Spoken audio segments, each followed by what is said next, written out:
नमस्कार, मैं हूं आपके साथ अंकिता पाल। बुलेटिन की शुरुआत करते हैं। राष्ट्रीय युवा दिवस पर नई दिल्ली के रामकृष्ण मिशन में आयोजित विशेष कार्यक्रम में राज्यपाल रमेन डेका ने युवाओं को स्वामी विवेकानंद के प्रेरणादायक विचारों से सीखने का संदेश दिया है। उन्होंने कहा कि स्वामी विवेकानंद ने अपने विचारों और कार्यों से भारतीय युवाओं को राष्ट्र निर्माण की दिशा में कदम बढ़ाने के लिए प्रेरित किया है।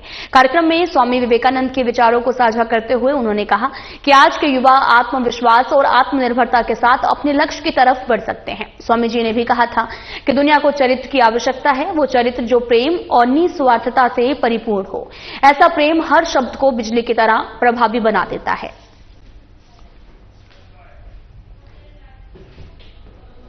मुख्यमंत्री विष्णुदेव साय आज राजधानी रायपुर के एक निजी होटल में आयोजित इंडिया इंटरनेशनल राइस समिट 2025 में शामिल हुए हैं और इस कार्यक्रम में से केंद्रीय खाद्य और वाणिज्य मंत्री पीयूष गोयल भी वीडियो कॉन्फ्रेंसिंग से जुड़े थे। कार्यक्रम को संबोधित करते हुए केंद्रीय मंत्री गोयल ने कहा कि प्रधानमंत्री नरेंद्र मोदी के नेतृत्व में केंद्र सरकार ने देश के किसानों के मान और सम्मान को बढ़ाने का काम किया है। किसानों की आय को दोगुना करने के लिए किसान हित में फैसले लिए जा रहे हैं। उन्होंने कहा कि छत्तीसगढ़ को धान का कटोरा कहा जाता है। छत्तीसगढ़ में भरपूर मात्रा में धान होता है। यहां के चावल का वैल्यू एडिशन और ब्रांडिंग कर इस दुनिया के बाजारों में पहुंचाने की जरूरत है। इससे किसानों और व्यापारियों को लाभ मिलेगा। उन्होंने किसानों को उन्नत कृषि को अपनाने और पानी की कम खपत वाली फसल लेने की अपील की है।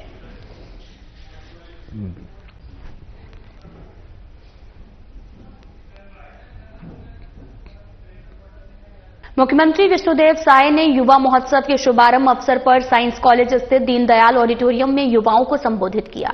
इस दौरान सीएम साय ने युवाओं को देश और प्रदेश का भविष्य बताया है। उन्होंने कहा कि एक सपना लेकर आप किस रूप से में देश और प्रदेश की सेवा करना चाहते हैं, उसको हासिल करने के लिए पूरी निष्ठा, ईमानदारी और समर्पण भाव से पढ़ाई करें। सीएम साय ने कहा कि छत्तीसगढ़ राज्य में तकनीकी, मेडिकल लॉ, मैनेजमेंट से संबंधित उच्च स्तरीय शैक्षणिक संस्थान है। प्रौद्योगिकी परीक्षाओं की तैयारियों के लिए रायपुर में नालंदा परिसर युवाओं के लिए 24 घंटे खुला है। नालंदा परिसर की तर्ज पर राज्य के अन्य जिलों में भी हाईटेक लाइब्रेरी की स्थापना हम कर रहे हैं, जहां पर ऑनलाइन ऑफलाइन प्रतियोगी परीक्षाओं की तैयारियों के लिए मटेरियल उपलब्ध होंगे।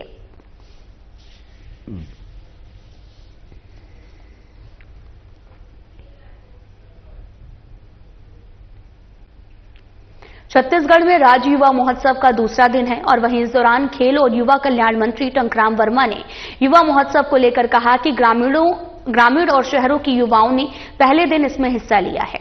छत्तीसगढ़ के युवाओं के द्वारा कई प्रकार के स्टॉल महोत्सव में लगाए गए हैं। उन्होंने कहा कि हमारी सरकार युवाओं पर फोकस कर रही है। हमारी सरकार और युवाओं को जो है वो सतत आगे बढ़ाने के लिए लगातार प्रयास कर रही है।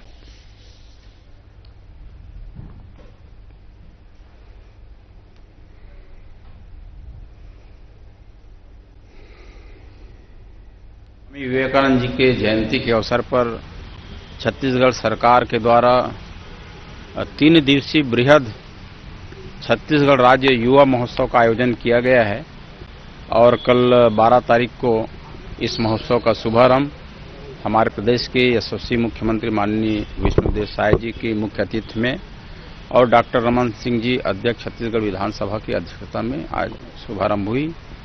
और इस अवसर पर हमारे प्रदेश के चुनिंदा 3500 युवा साथी भाग लिए और नगर के और ग्रामीण के बहुत से हमारे युवाओं ने कल कार्यक्रम का आनंद लिया। और कल शुरुआत में हमारे छत्तीसगढ़ के लोक कला मंच के बहुत ही ख्याति प्राप्त आरू साहू का कार्यक्रम था और उसके बाद मैं अयोध्या हूँ सतयुग से लेकर के अभी 2024 तक की यात्रा का सफल मंचन कल देखने को मिला।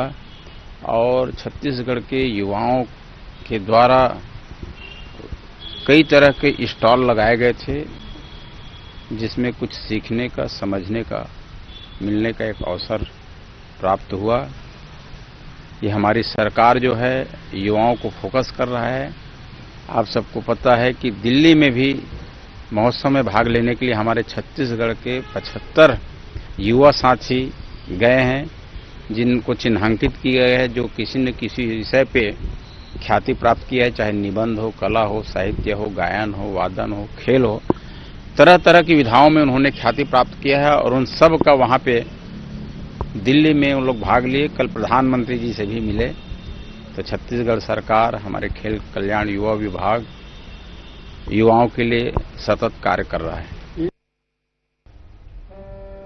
खेल और युवा कल्याण मंत्री टंकराम वर्मा ने छत्तीसगढ़ के पारंपरिक त्योहार छेरछेरा की सभी को बधाई और शुभकामनाएं दी। उन्होंने कहा कि छेरछेरा त्योहार की सभी प्रदेशवासियों को शुभकामनाएं।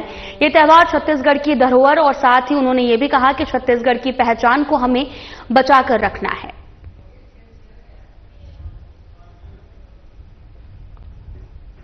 त्योहार है, हमारी संस्कृति है, ये भाईचारा को मिल बांट करके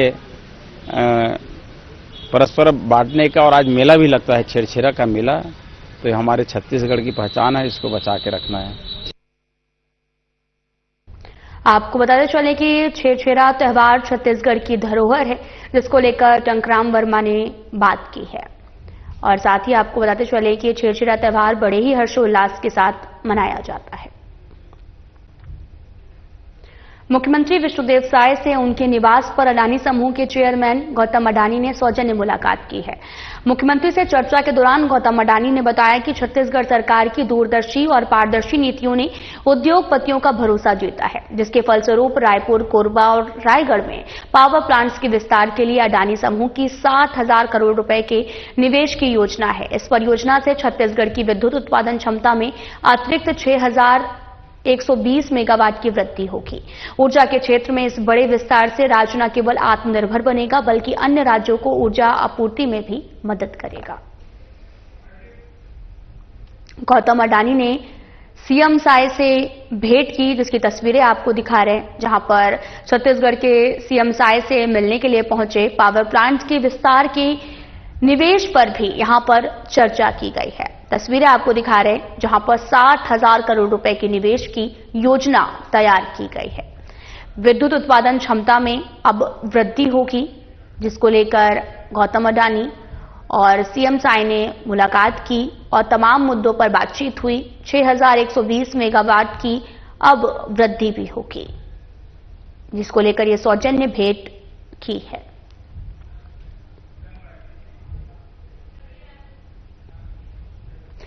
कोरबा के फ्लोरामैक्स कंपनी में ठगी मामले में सियासत शुरू हो गई है। मामले में पूर्व सीएम भूपेश बघेल ने ट्वीट कर लिखा कि कंपनी के उद्घाटन में मंत्री लखनलाल देवांगन शामिल हुए थे। मामले पर पलटवार करते हुए बीजेपी प्रदेश महामंत्री संजय श्रीवास्तव ने कहा कि ठगी के बादशाह अगर इस तरह के ट्वीट करते हैं तो थोड़ा सा हतप्रभ हो जाता है। उन्होंने कहा कि वैसे भी भूपेश बघेल ट्विटर बॉय हो गए हैं। साथ ही फ्लोरामैक्स कंपनी में ठगी को लेकर कहा कि किसी भी तरह के ठगी आरोपियों को नहीं बख्शा जाएगा।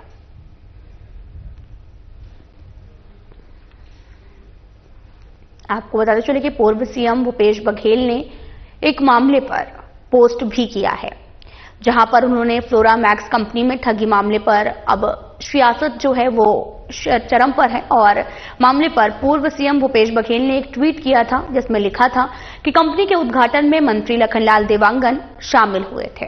मामले पर पलटवार करते हुए बीजेपी प्रदेश महामंत्री संजय श्रीवास्तव ने कहा कि ठगी के बादशाह अगर इस तरह के ट्वीट करते हैं तो थोड़ा सा हतप्रभ हो जाता है।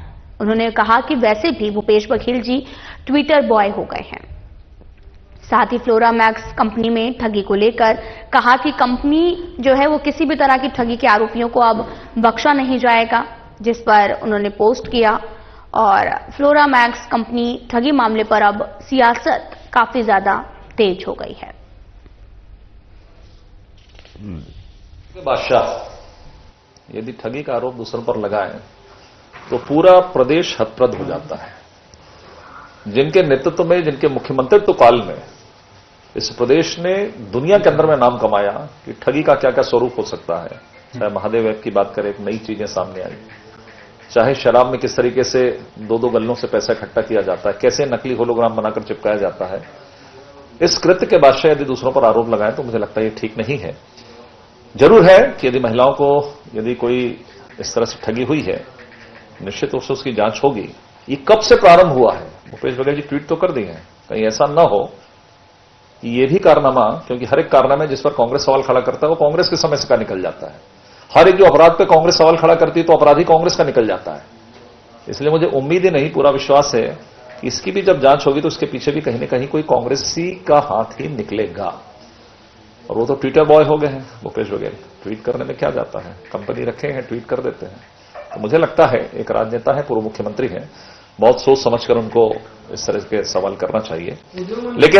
लेकिन हाँ, जब कोई कंपनी आती, किसी को कोई विषय नहीं मालूम नहीं होता, लोग आते हैं, एक राजनेता रहता है, आते हैं जाते हैं, तो जानबूझकर कोई नहीं करता है। लेकिन हाँ, बीजेपी की सरकार में यह तय है, यदि कोई मंत्री जाए, कोई भी जाए, यदि वो कंपनी घपले के शिकायत होती है तो निश्चित रूप से इसकी जांच होगी और जो दोषी है उसके खिलाफ में कार्रवाई होगी। राज्य के उप मुख्यमंत्री और लोक निर्माण, लोक स्वास्थ्य यांत्रिकी, विधि और विधायिकी कार्य और नगरीय प्रशासन मंत्री अरुण साव और संसदीय कार्य, वन एवं जलवायु परिवर्तन, जल संसाधन, कौशल विकास एवं सहकारिता मंत्री केदार कश्यप रामकृष्ण मिशन आश्रम में आयोजित राष्ट्रीय युवा दिवस कार्यक्रम में शामिल हुए हैं। उप मुख्यमंत्री अरुण साव ने कार्यक्रम को संबोधित करते हुए कहा कि प्रदेश सरकार युवाओं को आगे बढ़ाने के लिए हर संभव मदद कर रही है। युवाओं को अच्छी शिक्षा प्रदान करने के लिए जिले के अंदरूनी क्षेत्रों में स्वामी विवेकानंद रामकृष्ण मिशन आश्रम संचालित किए जा रहे हैं, जिसमें नारायणपुर जिले के युवाओं को शिक्षा के साथ साथ सांस्कृतिक सामाजिक उत्थान के लिए कार्य किए जा रहे हैं। उन्होंने कहा कि स्वामी विवेकानंद का जन्म 12 जनवरी 1863 में हुआ था। स्वामी विवेकानंद ने कुशाग्रम बुद्धि के साथ में समाज को अच्छी सभ्यता का विकास करने में महत्वपूर्ण योगदान दिया। उन्होंने भारत की संस्कृति, मान सम्मान के लिए भारत का प्रतिनिधित्व करते हुए 9 सितंबर 1893 में शिकागो के धर्म सभा में जो उपदेश दिए थे वह अस्मरणीय है। राष्ट्रीय युवा दिवस पर कार्यक्रम का आयोजन किया गया। रामकृष्ण मिशन आश्रम में कार्यक्रम का आयोजन हुआ। कार्यक्रम में तमाम लोगों ने शिरकत की है। राज्य के उप मुख्यमंत्री और लोक निर्माण, लोक स्वास्थ्य यांत्रिकी, विधि और विधायिकी कार्य, नगरीय प्रशासन मंत्री अरुण साव, संसदीय कार्य, वन एवं जलवायु परिवर्तन, जल संसाधन मंत्री सहित युवा दिवस में जो है वो कार्यक्रम में शामिल हुए हैं। और रामकृष्ण मिशन आश्रम में कार्यक्रम का आयोजन किया गया और तमाम लोगों ने शिरकत की है।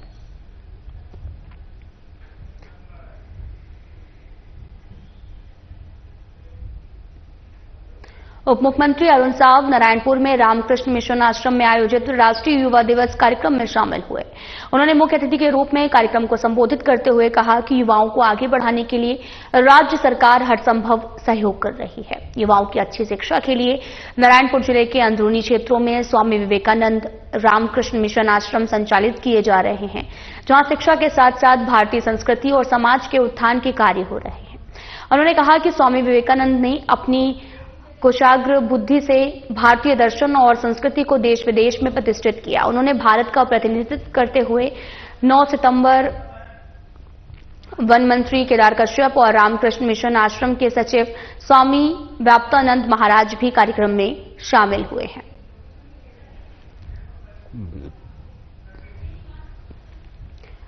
राष्ट्रीय युवा दिवस कार्यक्रम का आयोजन किया गया, जहां पर कार्यक्रम में डिप्टी सीएम साव भी मौके पर पहुंचे। उप मुख्यमंत्री अरुण साव नारायणपुर में रामकृष्ण मिशन आश्रम में आयोजित राष्ट्रीय युवा दिवस कार्यक्रम में शामिल हुए हैं।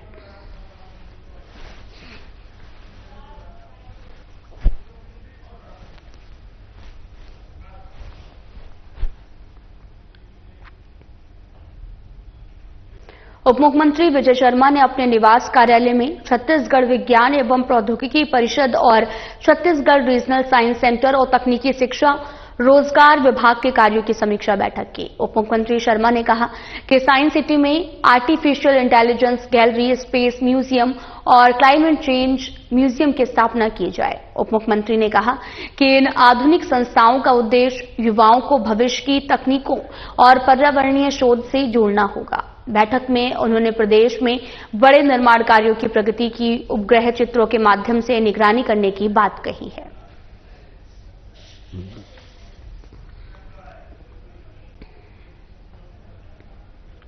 पूर्व सीएम भूपेश बघेल ने आज अपने निवास में पत्रकार वार्ता को संबोधित किया। इस दौरान उन्होंने कहा कि जैसे कि पहले ही शंका जाहिर की जा रही थी कि ग्राम पंचायत के आरक्षण में ओबीसी को 1 या फिर 2 सीट ही मिलेंगे, लेकिन ये स्थान जो है वो ओबीसी का 0 रहा।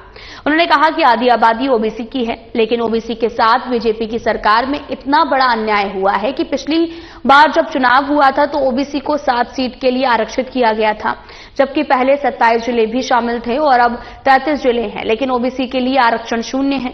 उन्होंने कहा कि बीजेपी में ये कह रही है कि हम आधी आबादी को भी ओबीसी सीट देंगे और मुक्त सीट में किसी भी वर्ग के लोगों को लड़ाया जा सकता है, उसके लिए किसी को रोका नहीं जा सकता। सरकार हमेशा से ओबीसी को नीचा दिखा रही है और आज ये सिद्ध भी हो गया है।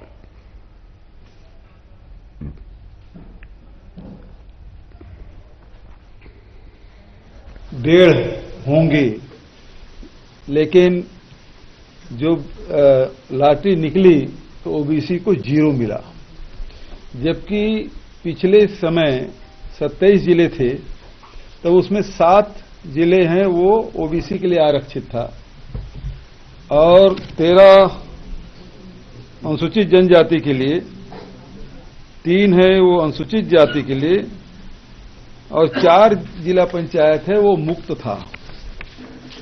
लेकिन अभी जो लॉटरी निकली उसमें ओबीसी के लिए कोई स्थान नहीं है, जबकि लगभग आधी आबादी ओबीसी की है और इतना बड़ा अन्याय ये विष्णुदेव के सुशासन में हुआ है।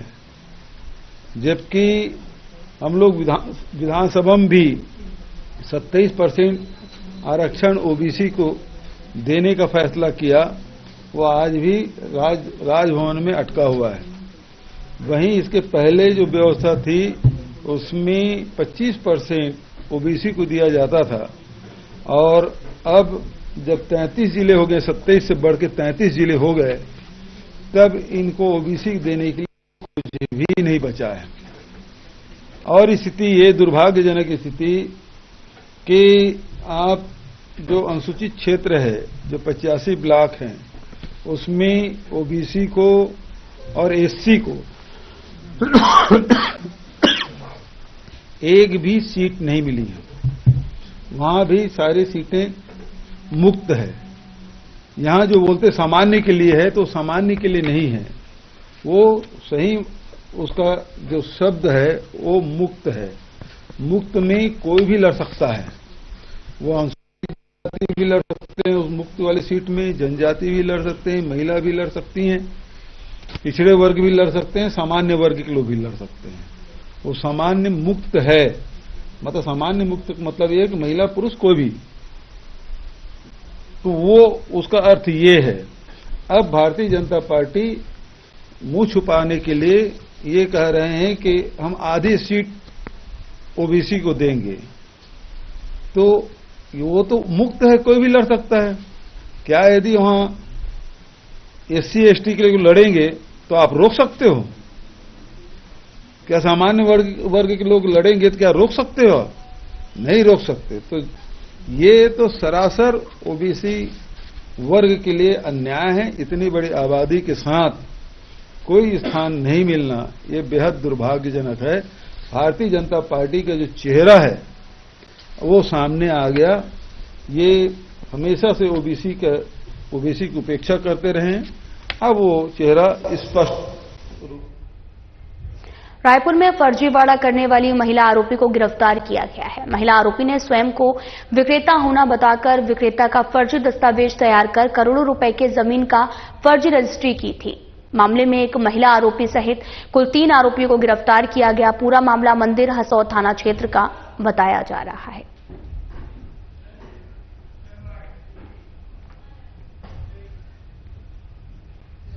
थाना आजाद चौक क्षेत्र अंतर्गत समता कॉलोनी के पास पुरानी विवाद को लेकर प्रथम पक्ष के आलोक कामड़े, रोशन विश्वकर्मा और अमन कामड़े का द्वितीय पक्ष के गोलू मरकाम, वैष्णव मरकाम और भुवन बारवे के साथ में विवाद हुआ, जिसमें दोनों पक्षों के लोग एक दूसरे की अश्लील गाली गलौज देते हुए जान से मारने की धमकी दे रहे थे और साथ ही दूसरे से घायल भी कर दिया, जिसमें प्रथम पक्ष के आलोक कामड़े और द्वितीय पक्ष के वैष्णव मरकाम को गंभीर चोटें आई हैं, जिन्हें इलाज के लिए अस्पताल में भर्ती कराया गया है।